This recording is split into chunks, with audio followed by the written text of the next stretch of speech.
All yours, baby. Thanks so much, Eric. Thanks so much. And I'm Trey. I'm an alcoholic, and I'm so grateful to be here. Thanks so much, Derek and Mary Margaret and Eric. Thanks so much, brother, for having me. I'm honored to be here. And my sobriety date is my God-given sobriety date is March 4th of 2020. And when I do this, I do a lot of prayer and meditation before I do this. And I just want to read one paragraph in our book to set this. And it's on page 143 and it's in To the Employers.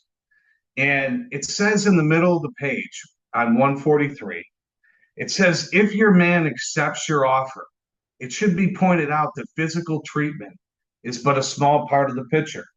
Though you're providing him with the best possible medical attention, he should understand that he must undergo a change of heart. To get over drinking will require a transformation of thought and attitude. We all had to place recovery above everything.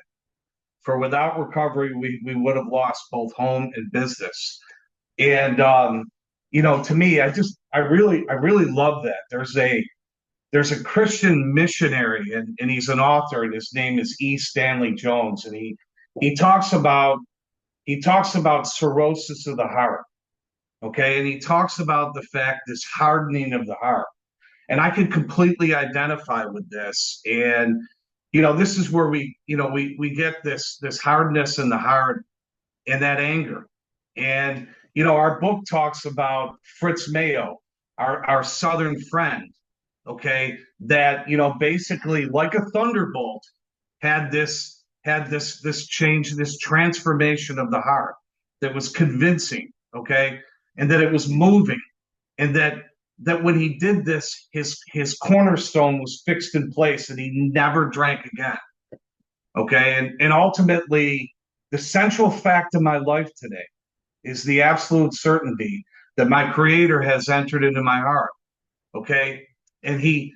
lives in a way which is miraculous. He sets out to accomplish all those things that I could never have accomplished myself, okay, and ultimately I can sit across a table now from another man, and I can tell him that I've recovered from a seamlessly hopeless state of mind and body, and that I've been freed from a spiritual malady, okay, and that I have precise instructions that I can show you how to recover, okay, and go through this work, and I can share with you the experience that I have with this work, okay, and ultimately I can show you the directions to have this transformation of the heart.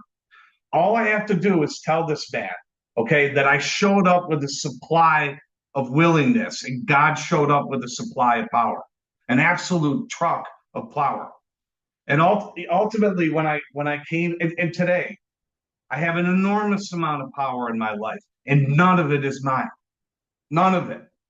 Okay. Lack of power. That was my dilemma when I came in here. Okay. And I had to find a power by which I could live. And it obviously had to be a power greater than myself. But where was I to find that power? And ultimately, from doing enough inventory, I know that I separated from God when I was 14. Okay. And I had had enough. It was for a trivial reason. Ultimately, I'm Catholic. I went to a Catholic grade school. I had, ultimately all my friends went to this Catholic high school. I had to go to this Catholic high school because I was a discipline problem and I was not real good in school. And I got a resentment and I walked away. Okay. And when you walk away from God, okay, and you start to play God, okay, at age 14, and you do it for about 33 years, okay, ultimately, ultimately, it was like the battle of the bondage itself for 30 years. Okay. And ultimately, when you step into that role, okay, you're going to have problems with personal relationships. Okay. I'm 53. I came in here 5 years ago. I've never been married. I've had horrible relation problems. I could never control my emotional nature. Okay. I had fear that ripped through me. Okay. I didn't feel like I had, that I was useful to other people. All right. And ultimately, when this happens, okay, when this happens, that feeling, that feeling of that spiritual malady. Okay. And ultimately, I love when Pat T talks about the fact that God did not create us to not be in a relationship with him. Okay. It's been my experience. There's some people out there that can pull that off, and I can't. Okay. This is a spiritual, okay. This is a spiritual, this is a spiritual illness. Okay. And ultimately, when you're out on your own and you have this spiritual malady, okay, and as you're making your way through life and you're not equipped to be out there, okay, you're not equipped to be out there without God in your life. What happens is there's this thing called it ultimately is a mental obsession. All right. And when I was 14, right around when I walked away, I went to a high school dance where I did not drink. And I went to this. And when I walked in, I thought everyone was looking at me like, why are you here?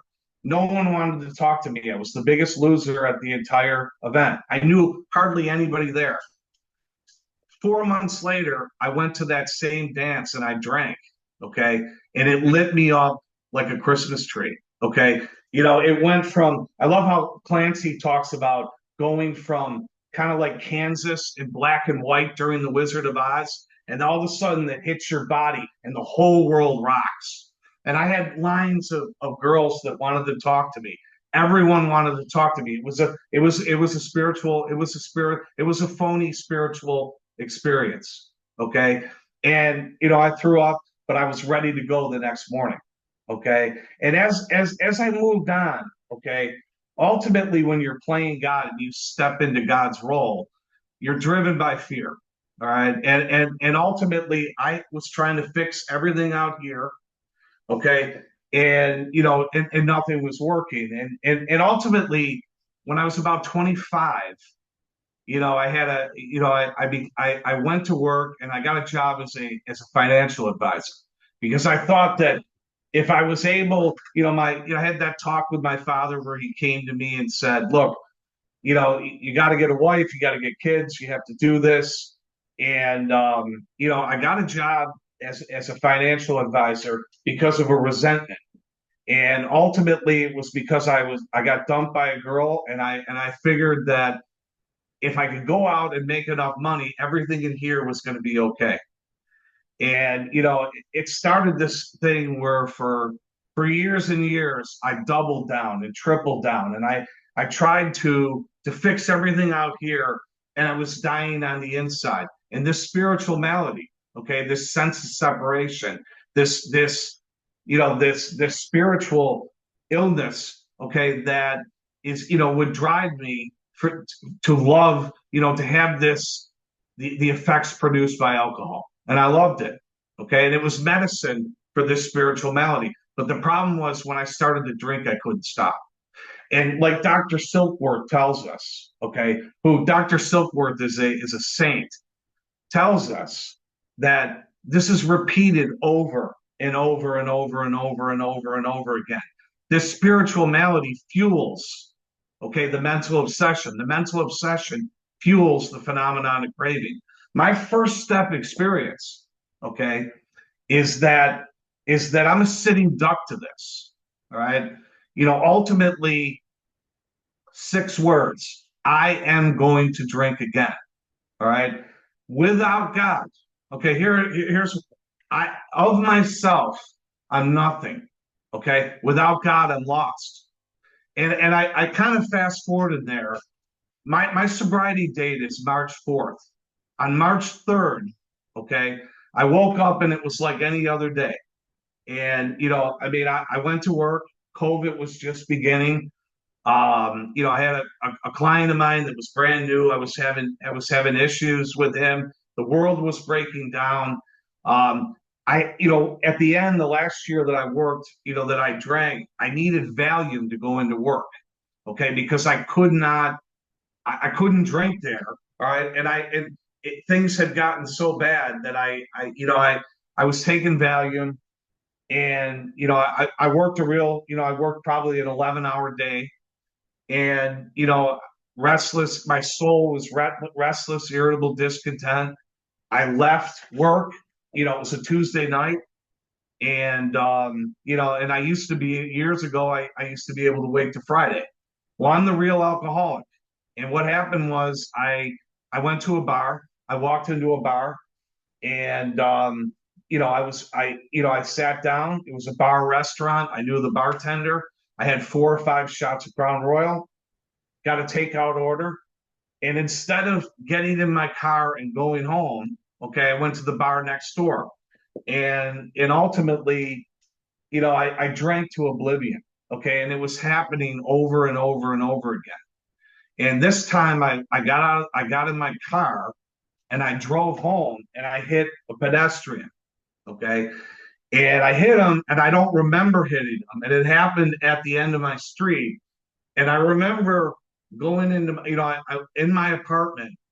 Okay, I woke up the next morning, and I had all my clothes on, and I had a my shoes on that had black shoe polish, and it was all over my white sheets. And I walked downstairs, and my car was like this. Okay, and I knew that, I ultimately knew this was different. I'm not an alcoholic. I'm going to go to work. Okay. Maybe, I had someone throw a shopping cart out in front of me 6 months before. I thought, I don't know. I knew something was wrong. Okay. But I drove to work. And when I got to work, okay, I went to a friend of mine, and he basically said to me, you need to call someone. And I called an attorney that he knew. He had just gotten a DWI, and I called this attorney, and before I could even get done with talking to him, I had never met this man.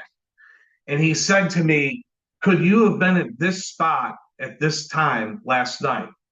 And I said, "It's very likely that I could have been at that spot at that time." And he said that you need to get your butt in here because it's all over the news. The man that you hit is in the ICU. He's probably not going to make it.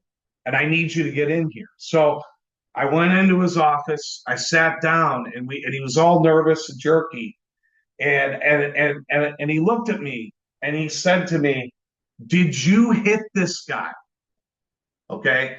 And I said to him, "I can't confirm that." Okay. And I ultimately, this word incomprehensible demoralization. Someone wanted an answer from me, and I didn't have it. Okay. And I said to him, "I'm not going to sign up for 8 to 10 years in jail here." And he goes, he goes, and I retained him. And he goes, "I want you to go back to work. Okay. And I'm gonna make a plan on figuring out if you did this or not." And I signed some things, and I went and I left, and I went to this church called St. Greg's in my area. It's a church near my office. I was rattled. And I went in, and I just sat there, and I just sat there, and I thought to myself, "My God, there's somebody in the ICU." I thought about my father, who, although he's not an alcoholic, he had given me a lot of frothy emotional appeal. A lot of it was rated R frothy emotional appeal. And I thought to myself, here I am, here I am. And there was no foxhole prayers. I just sat there, and I said, this is it. All these years that people have been telling me that I was an alcoholic, okay, that ultimately this spiritual malady that drives the mental obsession, that drives the phenomenon of craving, that I'm a sitting duck to this. Okay. And I'm sitting there, and he called me back about an hour and a half later, and I went back in, and he had other people there, and he had to hire a private investigator to figure out if it was me. And the guy's like, he's like, "Parts of your car is all over the street. It was you. They're looking for you." And he looked at me, and the attorney was all crazy. And he looked at me, and he goes, "What do you want me to do?" And I said, I want you to turn me in."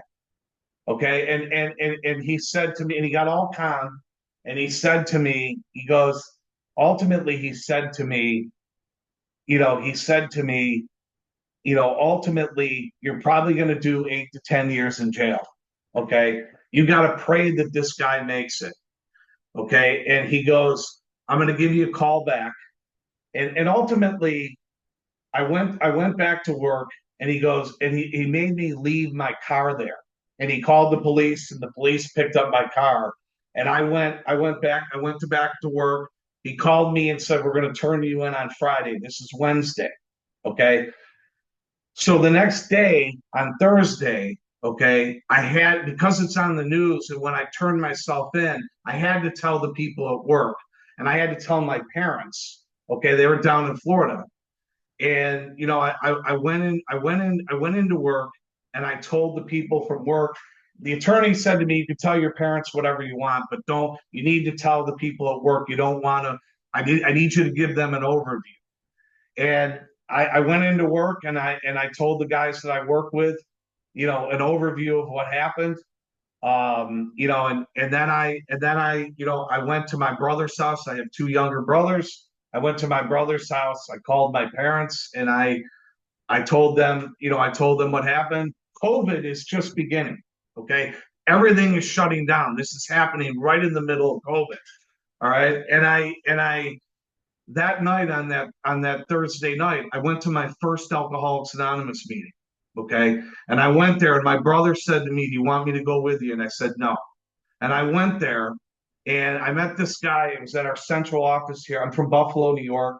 I walked in, there was a guy there that had a Hawaiian shirt on and shorts, and it's snowing out. And he came up to me, and he asked me, he goes, "Are you all right?" And I said, "No, I'm not all right." And ultimately, I realized that the first step that I encountered was step 12, because he came right up to me. He goes, "I want you to sit down with me." And we sat there. I don't even remember what they said. Okay. And then what happened is that on Friday, when I walked, and he said to me when I was leaving, he goes, You should go to Depth and Weight tomorrow, which is a speaker meeting in Buffalo, New York. He goes, "You'll really like it. You'll meet some people there." And I said, it's likely that I could be in jail. And the next day, I went into work in the morning, and they kicked me out of my office. They said, "We can't have you here. We don't want you here. We're not firing you, but until you can tell us what's really going on, you're out."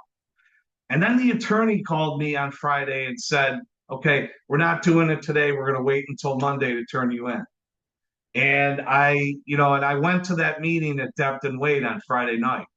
And when I got in there was a guy that had one of these. Okay. And I sat down, and there was a nice girl that came over, and she said to me, "Would you mind reading this?" And I said, "Okay." And it was the traditions. And she wanted me to go up to the podium to read the traditions. And I'm sitting there thinking to myself, there's a guy in the ICU that's probably going to die. This man lived too, by the way. I want to state that right now, that he lived. All right. But I'm sitting there, and there's a guy in the ICU. Okay, I'm looking at 8 to 10 years in jail. I just got thrown out of my office, and I need a drink really bad. And I don't know what happened at the speaker meeting. I don't even remember it. But this guy, after the meeting, came up to me, and he said, "We have a way out of this." Okay, we had a way out of this, and we've extended numbers. We went to the same high school. He's 5 years younger than me. And then ultimately, ultimately, the next morning on Friday, or that Friday night, on Monday, the attorney didn't call me back. And we were supposed to do it on Friday. Then he said Monday, and he didn't call me on Monday. And then on Tuesday, he called me and said, "Come on in here." And I went in, and this happened at one of the busiest streets in our area. Okay. And what happened was, there was videos for all this. And they told me, the attorney told me that he had the videos from the prosecutor, and that the man that I hit ran out in front of me. Okay. Now, and I was drunk. Okay. The man ran out in front of me. Okay. And that his address was from the Buffalo City Mission. Okay. And that he goes, "You're probably still going to jail. You need to pray that this guy makes it, but this is different." We're not turning you in right now. COVID's coming. And ultimately, at this point, I started to work with a sponsor. And when I sat down with him, I started to read the book. I thought it was a flimsy read. I'm like, I went to a Catholic high school. This is never going to work. And I started to work with him, and he said, "Do you think that God could take you further than where you are right now?" And I said, "Yeah, that's I can definitely believe that God could take me further." And I was agnostic. I didn't know it. I was Catholic, but I didn't believe in God. And it's interesting because I work with a lot of guys like me today, and that is that I would tell you that I was a believer, but I didn't know that I wasn't a believer. Okay, if that makes sense, I didn't know that I didn't believe, and I didn't believe in the miraculous power, okay, of God. I didn't believe in God's power. And he asked me, what is your, he said, are you willing to believe that there's a God, there is a power greater than yourself? And I said, yes. And we talked about conception of God. All right. And ultimately, for me, the conception of God was a providential general because I'm a big history guy and I love the fact that God helped General Patton during the Battle of the Bulge. And Patton said that he was the greatest general that ever lived. And ultimately, my conception of God was that he's a great general, he's a providential general that sees everything, that knows everyone, that sees everything. And ultimately, as inadequate as this is, okay, it was sufficient to make the approach to affect contact with God. All right. And I was able, and I've learned this. There's so many people here that have helped me so much, and Eric, Tyler, and Howard, when we were going over the agnostics, okay. And ultimately, if you're new here and you're sitting here, and we agnostics, ultimately, it tells me where to find God. It tells me how to find God. And it tells me, okay, when to find God. Where do I find God? He's in here. He's in my heart. This is how my heart gets transformed. Okay, how do I find God? Ultimately, I lay aside prejudice. Okay, ultimately, it's willingness. Okay, God doesn't make too hard of terms for those who seek Him. Willingness. Okay, I be willing lay aside prejudice, willingness. Okay, seeker. When do I find God?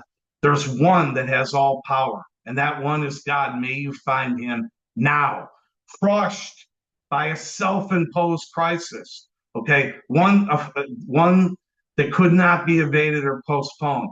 I had to fearlessly face the proposition that God is either everything or nothing. Either God's going to play God or I'm going to play God. And it's time to move on. Being convinced, okay, that Trey's an alcoholic, okay, Trey's life is unmanageable, that no human power is going to relieve my alcoholism, and God could and would if He was sought. Being convinced that any life run on self will was not going to work for me. I've been in collision with everyone and everything. Ultimately, I was a producer of confusion rather than harmony. There's a Catholic priest named Father Martin who is an alcoholic. And Father Martin used to say, when I listened to him, he said, if you're looking for an alcoholic, don't go to a bar.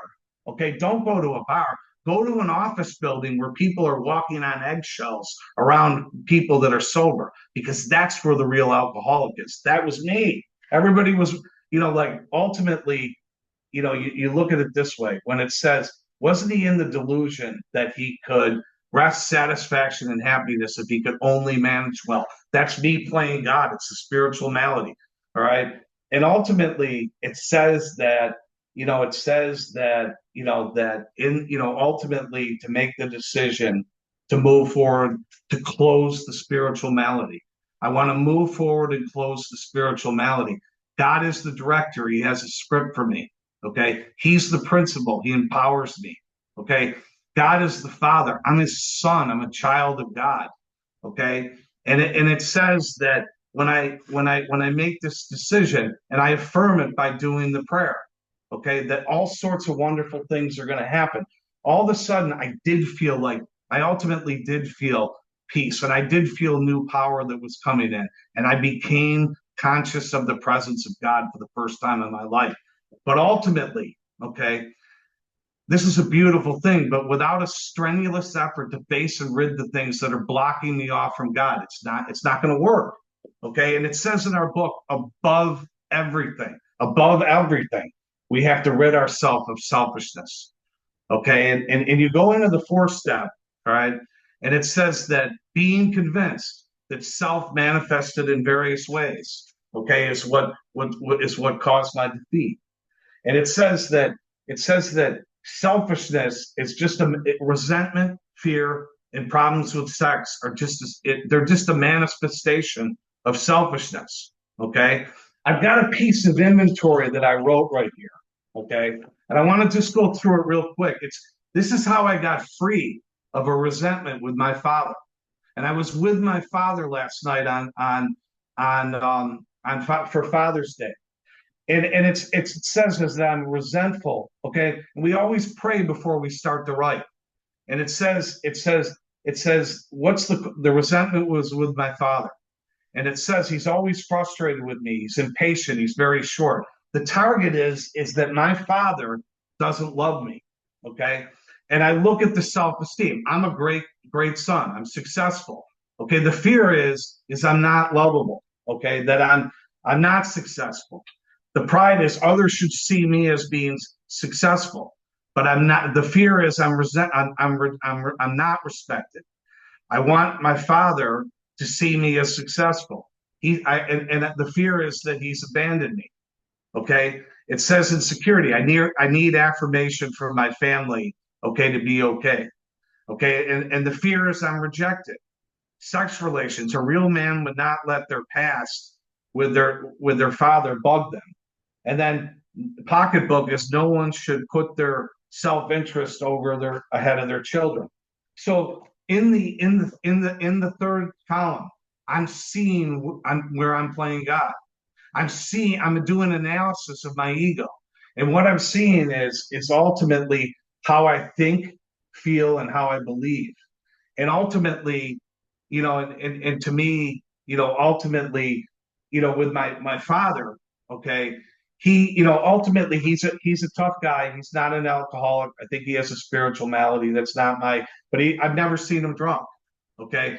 But he's a pretty tough guy.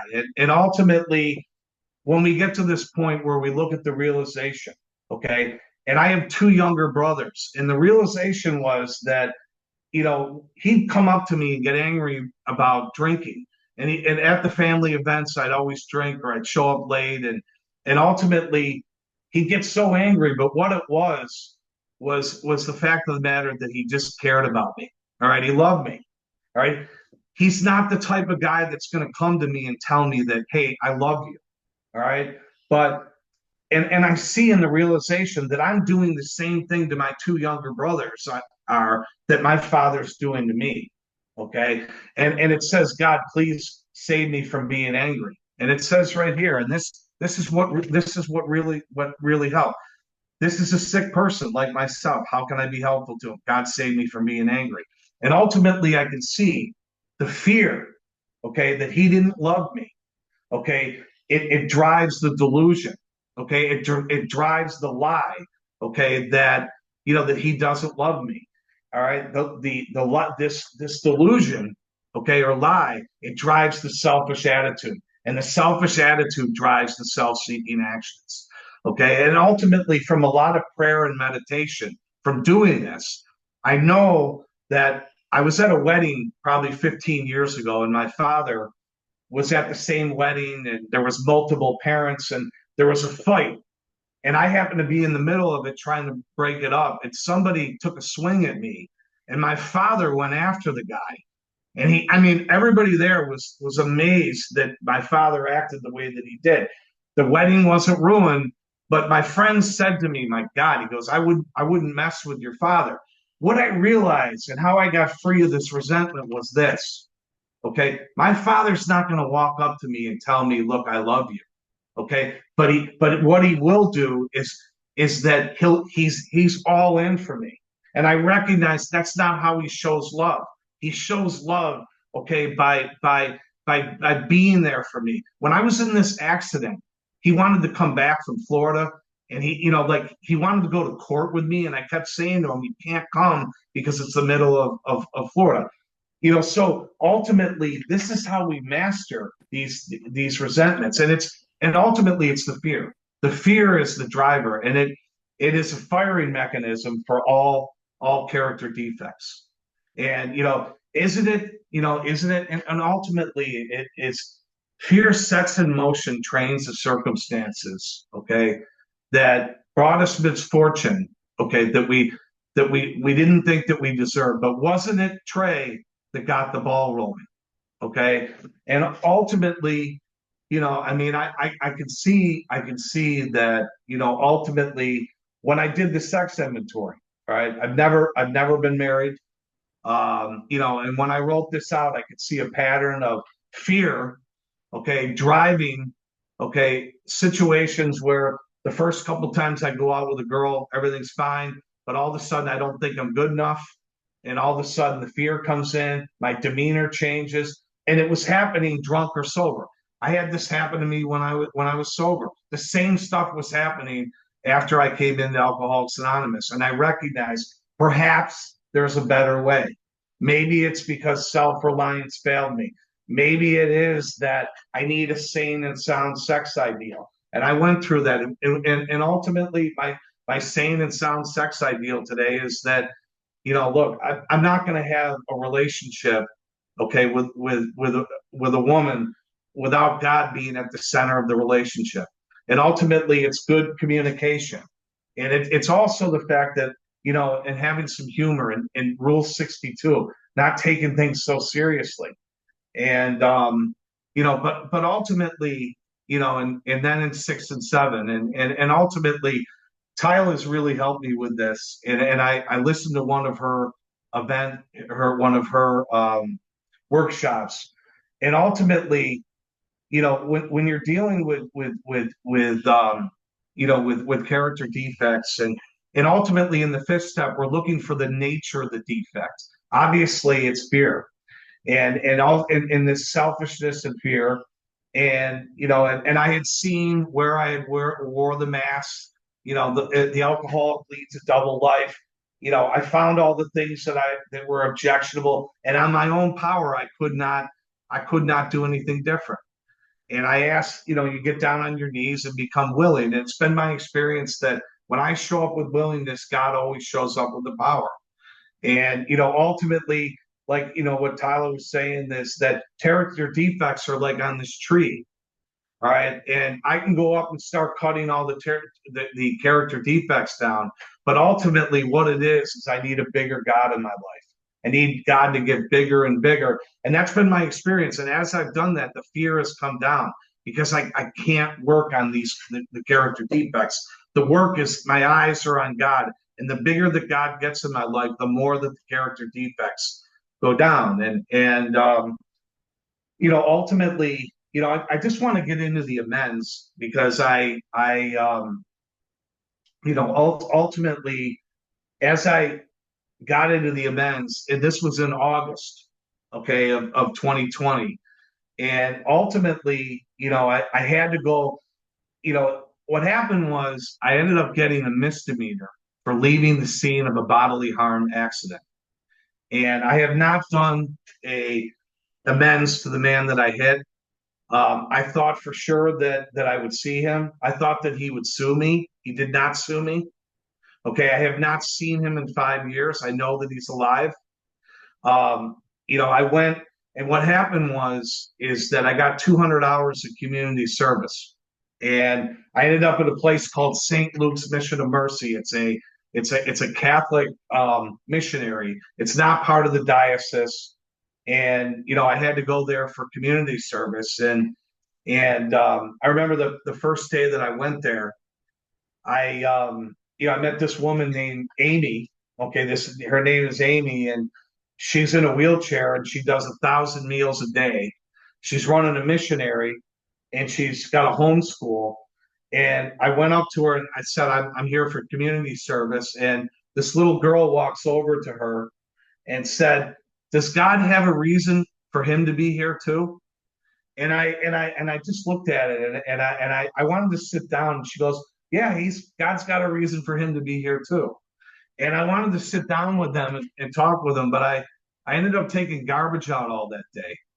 And, ultimately, what happened was I spent a number of months there, and I got to know everyone there. And one day she looked at me and told me, you know what? I love you. And I didn't know what to say to her. I don't think anybody had said that to me in a long time. And she kept saying it to me. And then finally I said that I love you too. And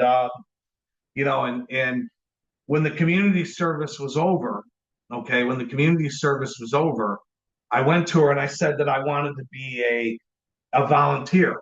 And ultimately, I went and I said to her, I said, look, I need a letter for you for the judge, okay, but I want to stay as a volunteer.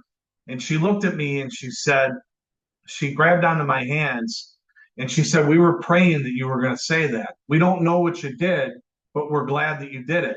And I said, no, I said, you don't want, I said, I'm an alcoholic and I hit a pedestrian and I told her the whole story. And I said, I haven't had a drink since that night, and I'm working on these 12 steps and she goes, I'm familiar with them. And she grabbed onto my hands and she said, you do know what this means, right? And I said, no, I don't know what you mean. She goes, God's got big plans for you. And I walked outside and I was filled with the Holy Spirit. Okay. And I've had a lot of prayer and meditation since then. And I know that day that God came to me and he said, you're my son. Okay. I love you. Okay. I saw what went on out there. And I know that you see the other kids out there. Okay. You need to be with me. Okay. You need to be with me. Okay. I saw the willpower you had. I'm going to show you the proper use of the will, and you're going to stay with me. And I, ultimately this woman, Amy, okay, and I've been going there every Saturday since for 5 years, and I've met so many great people, and ultimately, and again, I know that being in Alcoholics Anonymous, this comes along with it. Okay, we don't do things instead; we come along with it. And I went back to church, but and ultimately, this Amy, she died 5 weeks ago. All right, and I learned so much from her. They asked me to be a pallbearer at her funeral. There was hundreds of people there. Okay, and ultimately, when I came out of the funeral, I was crying, and this pastor came over to me, and this is a Catholic mission, but it's all denominations. It's everywhere because it's in a really difficult part of the city, and and ultimately this pastor came up to me and he said, "Look, we don't have funerals. This isn't for Amy, okay? She's with the Lord, okay?" And he said we have funerals, okay, because it's for us.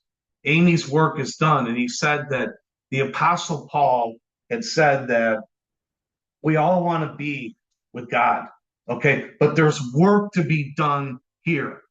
Are you ready to go back to work? And I said, yeah, I'm ready to go back to work. And this man is the man that told me. He told me that God manifested himself through his son, Jesus Christ. And he told me that Jesus Christ said that if you know me, you know the Father. Okay. And I want to state this on page 29. This is not a religious program. And it says right here, it says each person, okay, each person in their personal story describes in its own language and point of view how they establish their relationship with God. This is this is not religious. It's spiritual. It's a set of disciplines. This is how I've gone from, saying that I believed in God to today knowing, okay? I just know. And ultimately, be quick to see where religious people are right. Use what they offer. And I only have a few minutes left. And I had to do an amends with the guys that I work with, and they were furious. And the people at work were stunned that I got a misdemeanor, and they had to let me back into work. And I went to do an amends with them, and I said, guys, I'm in Alcoholics Anonymous. This is the harms that I caused to you. And I explained, and they had to pay me while I was out. I was out for 5.5 months before this was adjudicated. They had to pay me. So these guys were furious. And I said, here's the harms I caused. And then I stopped and I said, what would you like to add to this? Is there anything you'd like to add?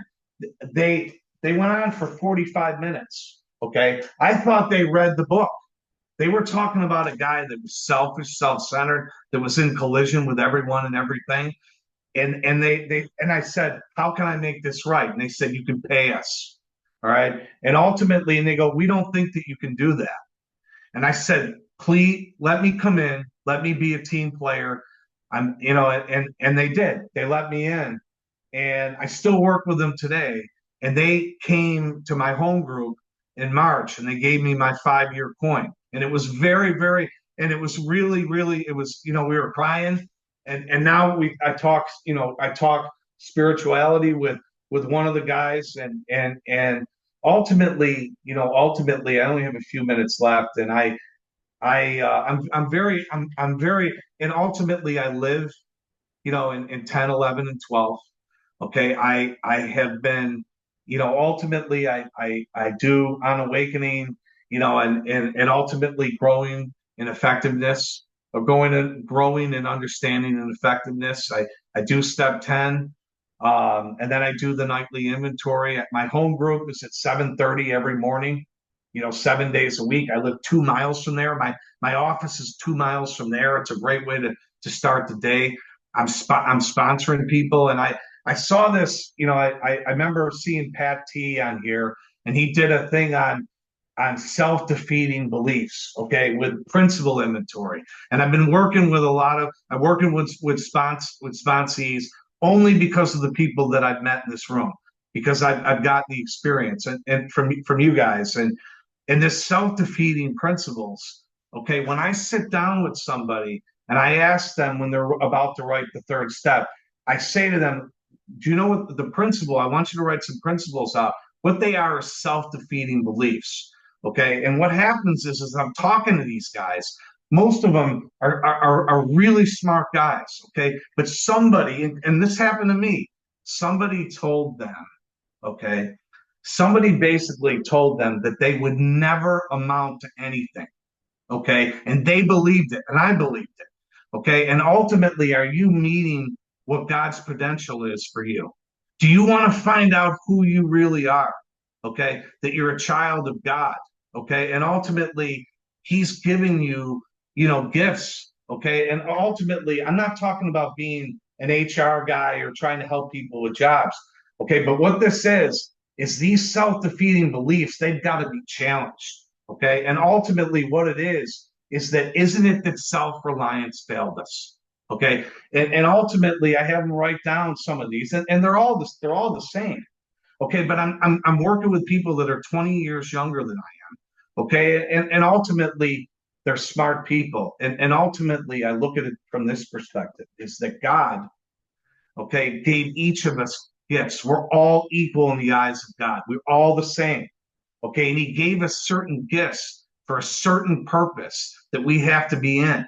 Okay. And ultimately, that's changed my life when I go to work today because I recognize that God has me there for a purpose. I help people with retirement. Okay. And I ask them, and sometimes I used to think it was all about money. It's not. They want to talk to me about their kids. They want to talk to me about, their spouse that just died or somebody that's going into a nursing home. And you know what? When I do that, I'm unselfish. Okay. I'm honest. Okay. My motives are right now. Okay. And ultimately, what it is I show them love. I'm there because I'm being empowered by God. I'm a representative of God now. It's different. So when you talk to these guys, okay, it's really about finding what your purpose is and what are the gifts that God gave you so that you're in His spearheads, okay, intelligent agents, spearheads for God's ever expanding creation. And I'm just going to end with this. I go to this meeting called the Lunacy Commission. It's on Friday night. And Paige and Terry were talking about the word enthusiasm. I never knew that it was a Greek word that meant filled with God's Spirit. And ultimately, I want to thank you. And Eric, thank you for letting me come here because I feel like I'm filled with God's Spirit right now. And I'm grateful as hell. And I thank you everyone for listening, and I'll pass from there. Thank you.